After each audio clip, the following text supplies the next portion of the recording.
Elegant. Retroid Pocket 5. Sleek. Retroid Pocket 5. Powerful.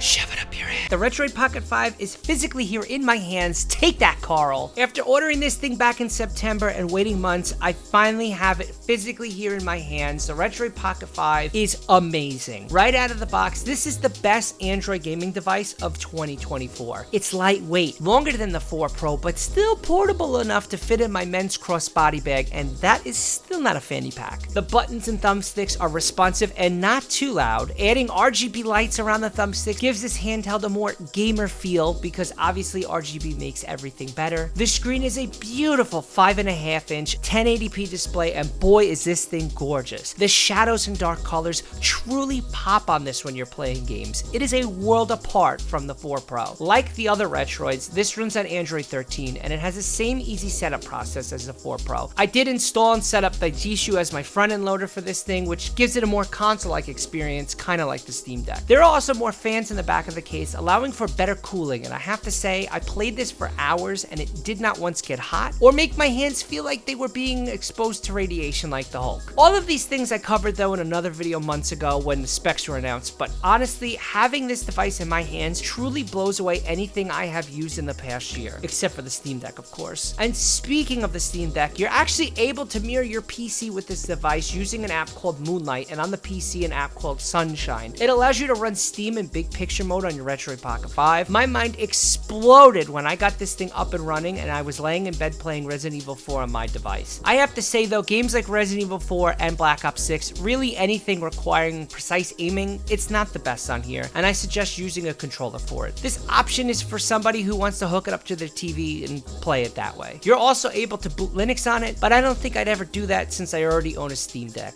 When I got my device, I just took out my micro SD card from my 4 Pro. I had all my ROMs on it. I shoved it up into my 5 and was off to the races playing Tony Hawk's Pro Skater 3 for hours. The Retroid Pocket 5 is really your best option when it comes to an affordable, actually portable Android gaming device that has a beautiful screen and will only cost you $219. That is a steal. Retroid did not sponsor this video, nor did they send me a review unit. I did order this myself with my own money. If you know anything about making cartoons, you know that animation takes a lot of time and a lot of work. So for me to make these videos, I'm basically giving a company free advertising, and I've reached out to Retroid multiple times asking for a review unit and they never got back to me. So you could understand why I'm a little mad. Regardless of being stiffed on a review unit though, I was planning on buying myself a Retroid Pocket 5 anyways. I do love this device. I have no complaints at all, and I think if you're just getting into this gaming handheld hobby, the Retroid Pocket 5 is the only device you need, next to a Steam Deck of course.